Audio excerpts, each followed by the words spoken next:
Hey guys, one of the questions that all my friends and other people that are starting companies always ask me is how do you come up with a good startup idea?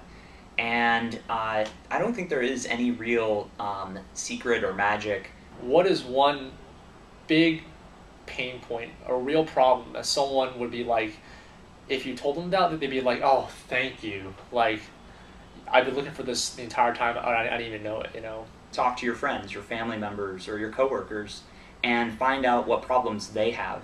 And the reason why I keep emphasizing the problem is that what a lot of entrepreneurs, the mistake that they make is that they end up trying to come up with a cool, clever idea. And if you start with the problem, you always know that you're working on something that people will need. So for us at Kamcord, it actually was a long journey. And so the way it all happened is, we basically got together on Google Hangouts for several hours a night, and we started brainstorming problems that we had. And we would pick one area in our lives that we wanted to focus on. And somewhat funnily enough, we came up with, for our first session, let's talk about dating. So what problems do we have with dating? And what problems do we hear from our friends that they have with dating? And we just started listing all of those problems off in a Google Doc together. And eventually we got down to a smaller list of say 3 to 5 problems that we felt were pretty meaty. Afterwards, for each problem, think about a couple possible solutions for those problems. And then are any of the solutions actually interesting or might sound feasible?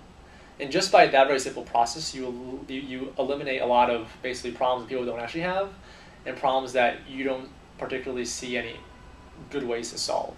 So this took a month of just constant brainstorming.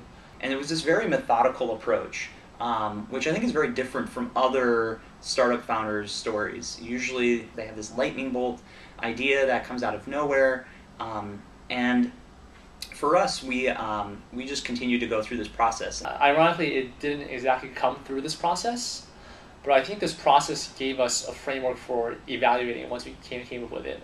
So I think one day I was just playing games on my phone, and I thought, because I play games on desktop computers, and I watch people who would share their gameplays on YouTube.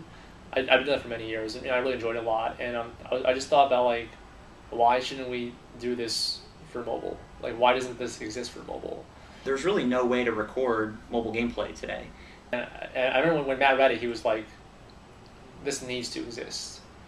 And I think that was sort of kind of obvious to us that one day this was going to exist, and who was going to build it is sort of the question. It's hard to think of ideas that actually serve big markets. Most startup ideas, I think, just kind of serve a very small niche, and that's totally okay as long as you see where down the road this could lead to. We found that there was this huge audience of people watching content, but no one in mobile had built the technology. So for us, it was a very binary, thing, because we knew we were the first ones to the market.